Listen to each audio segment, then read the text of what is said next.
The first level to success in life, listen to me, the very first level is you seeing it. Like it's clear to you. You know exactly what you want. You know exactly when you want it. You know exactly what it tastes like. You know what it looks like. You know what it smells like.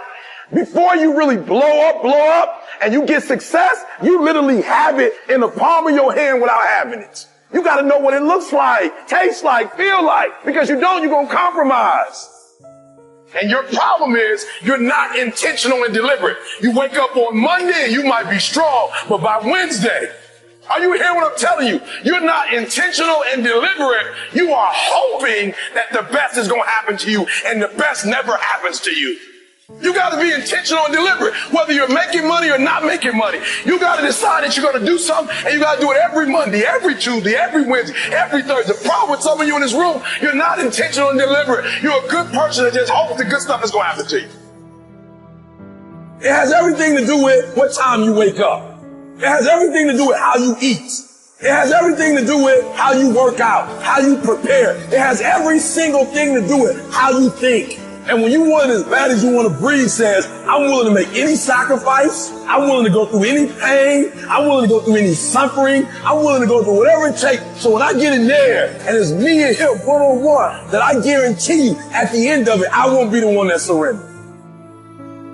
In order to have unbelievable choice and options in your life, in your pursuit of your dream, you must eliminate them. You must shrink your focus down to one thing, one business, one focus at one time, and master it and get great at it for an extended period of time. The irony of life is that the more you shrink your options in pursuit of your dream, the more it'll open them up in your life later.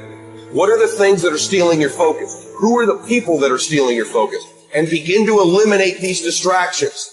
Get laser focused and obsessed on what you want. Be starving and hungry to get it. Be desperate to get it. The combination of desperation and hunger with laser focus over an extended period of time is the formula to be great at something.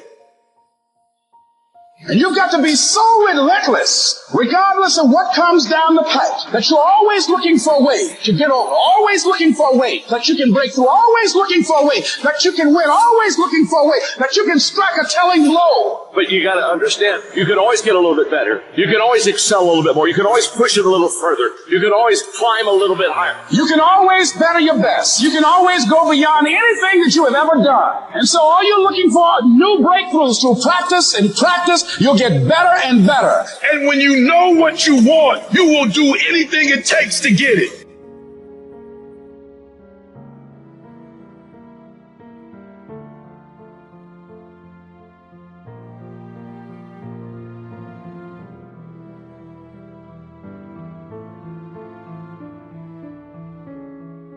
A person who thinks all the time has nothing to think about except thoughts. So he loses touch with reality and lives in a world of illusions. We are so tied up in our minds that we've lost our senses. Time to wake up. What is reality? It isn't material, that's just an idea. Reality is this.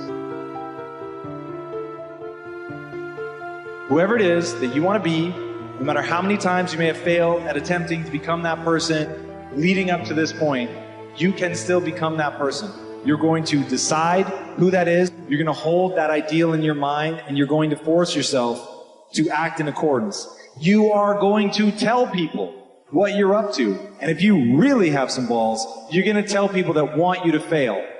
Because that, believe it or not, that's who's going to come to your rescue in your darkest hours of wanting to give up. It's going to be remembering that out there is someone who's laughing at you, who wants you to fail, that's talking behind your back about how you're never going to achieve it, and then imagine how rad it will be when you actually do achieve it.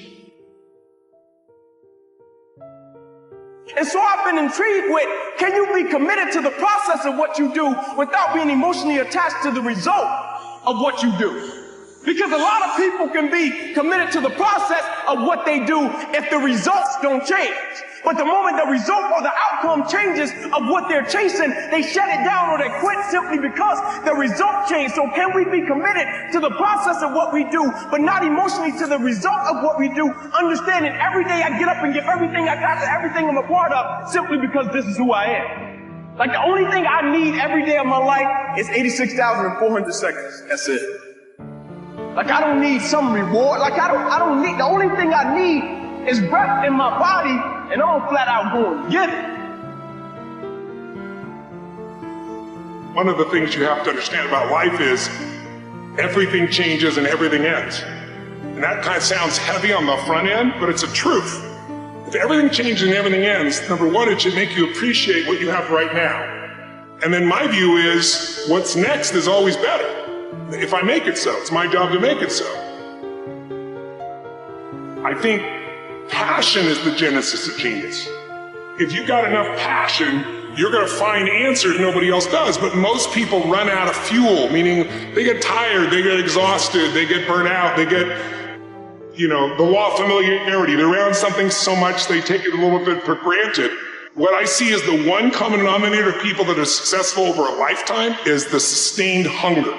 Hunger is the number one factor. That in order to move forward, you move forward by taking the next right step.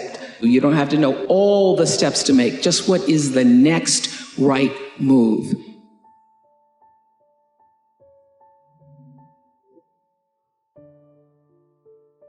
I want to recommend that you take just 1 hour a day, 5 days a week, and devote this hour to exercising your mind. Pick 1 hour a day on which you can fairly regularly count. And during this hour every day, take a completely blank sheet of paper. At the top of the page, write your present primary goal, clearly, simply. Then, since our future depends upon the way in which we handle our work, write down as many ideas as you can for improving that which you now do. Try to think of 20 possible ways in which the activity that fills your day can be improved.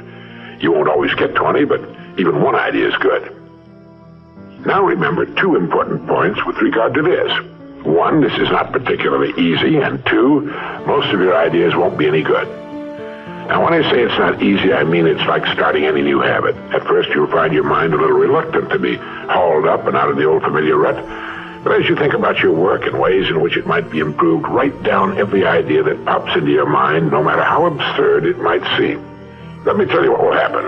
Some of your ideas will be good and worth testing. The most important thing this extra hour accomplishes, however, is that it deeply embeds your goal into your subconscious mind, starts the whole vital machinery working.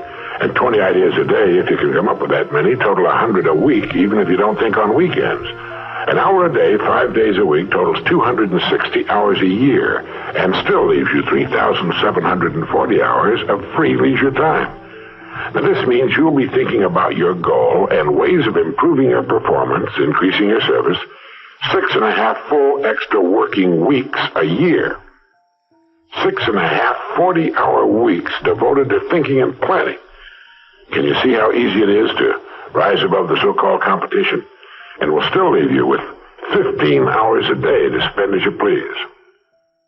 Starting each day thinking, you'll find that your mind will continue to work all day long.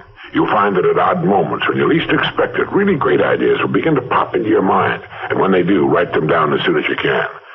Just one great idea can completely revolutionize your work and, as a result, your life.